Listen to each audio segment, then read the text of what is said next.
नमस्कार, मैं हूं अनिल सर और हम पढ़ रहे हैं क्लास 10 की मैथ्स। आज हम देख रहे हैं प्रश्नावली 10.2 जिसमें पहला, दूसरा, तीसरा और उसके बाद के चौथा और पांचवा क्वेश्चन भी हम देखेंगे।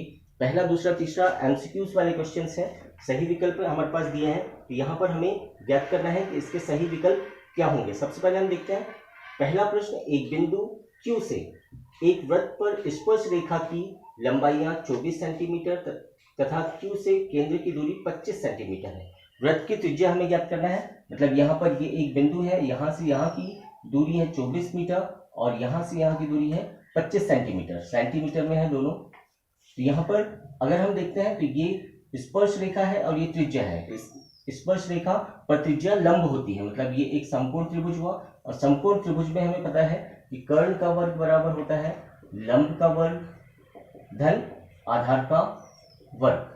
यहाँ पर ये हो जाएगा कर्ण हमारे पास 25 है, 25 का वर्ग धन 24 का वर्ग धन r का वर्ग। त्रिज्या हमें ज्ञात करना है। 25 का वर्ग 625 होता है और इसका मान होता है 576 बराबर r का वर्ग। इसका इस तरफ पक्षांतर करके घटा देंगे, ये आ जाएगा 49 का वर्ग या r बराबर आ जाएगा 7। इस तरह से पहला आंसर हमारे पास आ जाएगा 7। दूसरा क्वेश्चन हम देखते हैं। तो दूसरा क्वेश्चन, ये एक चतुर्भुज है और हमें क्या ज्ञात करना है। यहाँ पर टीपी वाले केंद्र में कोण, ये कोण दिया है हमारे पास कोण POQ। कोण POQ 110 अंश दिया है। हमें PTQ इस कोण को ज्ञात करना है। इस कोण को हमें ज्ञात करना है। तो यहाँ पर देखते हैं, तो ये स्पर्श रेखाएं हैं, ये PQ और PT स्पर्श रेखाएं हैं। मतलब यहाँ पर ये भी 90 अंश का कोण बनेगा, ये भी 90 अंश का कोण बनेगा। तो चतुर्भुज के चारों कोणों का योग हमें पता है। चतुर्भुज के चारों कोणों का योग कितना होता है? 360 अंश होता है। तो कोण O धन कोण P धन कोण T धन कोण Q बराबर होता है 360 अंश। ये हमारे पास दिया है 110 अंश। फिर इसके बाद ये 90 अंश का होगा और ये भी 90 अंश का होगा। और ये कोण हमें ज्ञात करना है, कोण T हमें ज्ञात करना है बराबर 360 अंश। सबको जोड़ देते हैं हम, ये हो जाएगा 90 200 290 हो जाएगा। 290 धन कोण T बराबर 360। इसका इस तरह पक्षांतर कर देंगे हम, तो कोण T बराबर हो जाएगा 360 ऋण 290 और इसमें से ये घटेगा तो कोण T का मान आ जाएगा 70 अंश। इस तरह से ये हमारे पास आ गया 70 अंश।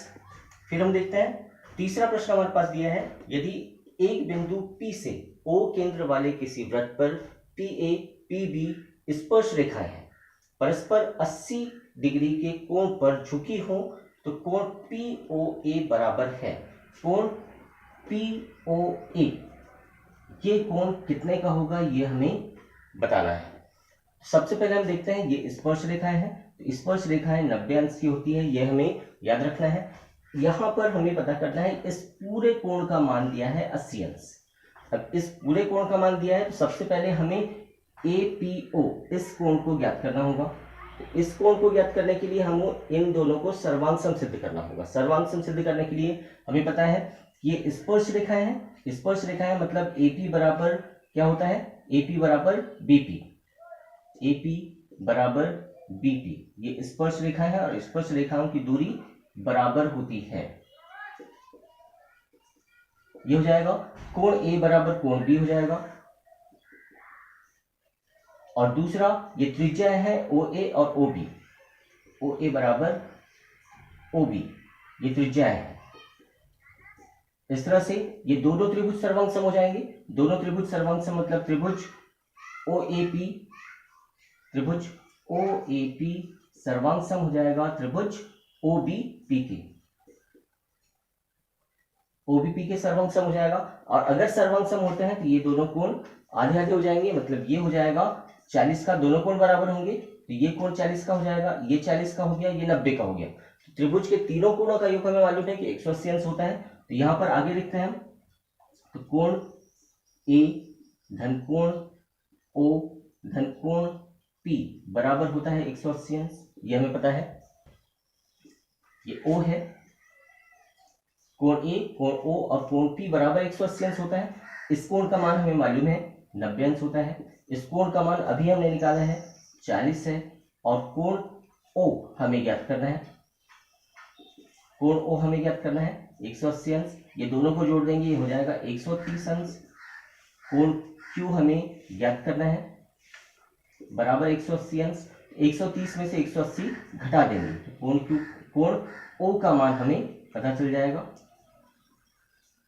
कोण ओ का मान 180 अंश ऋण 130 अंश बराबर आ जाएगा कोण ओ बराबर 50 अंश।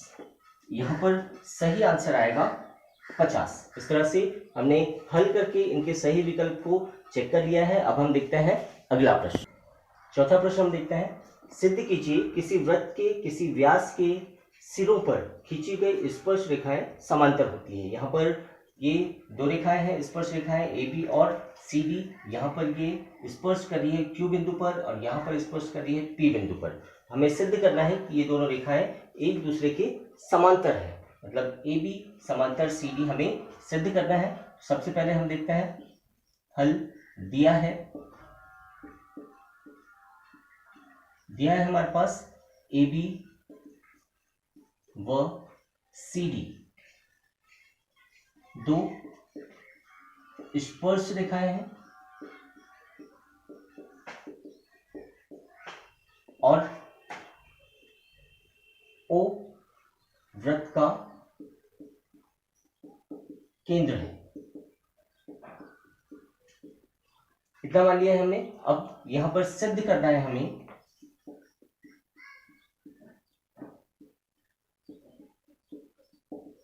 ए बी समांतर सी डी सिद्ध करना है। प्रमाण देते हैं हम इसका कि हमने इसे कैसे सिद्ध करेंगे। तो यहां पर हमारे पास दिया हुआ है ए बी वृत्त को पी बिंदु पर स्पर्श करती है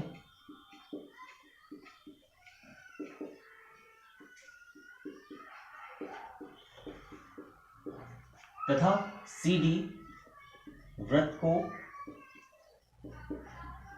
क्यू बिंदु पर स्पर्श करती है। अब हमें पता है कि त्रिज्या स्पर्श रेखा पर लंब होती है, तो ये त्रिज्या होगी, ये आर होगा और ये भी आर होगा। ओ क्यू आर होगा यानी त्रिज्या होगी और ओ पी ये भी त्रिज्या होगी।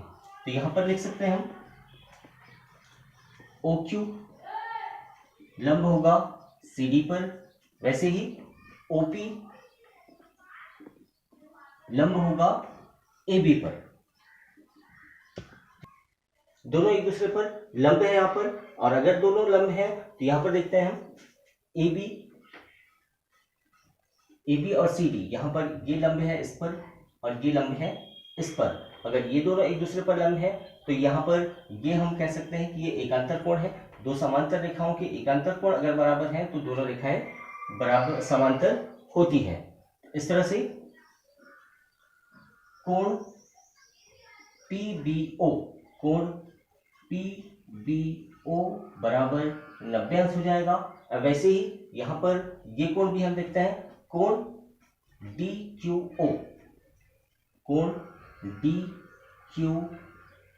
बराबर 90 अंश, और दोनों कोण अगर 90 अंश के हैं तो दोनों कोण बराबर हो जाएंगे। इस तरह से कोण PBO बराबर कोण DQO, और अगर ये बराबर है तो ये एकांतर कोण होंगे, और एकांतर कोण अगर बराबर है तो दोनों रेखाएं समांतर होगी। अतः AB समांतर CD, और यही हमें प्रूव करना था। इस तरह से चौथा प्रश्न भी हमारा हल हो गया है। अगर वीडियो पसंद आया है तो प्लीज शेयर करें, लाइक करें, सब्सक्राइब करें। धन्यवाद।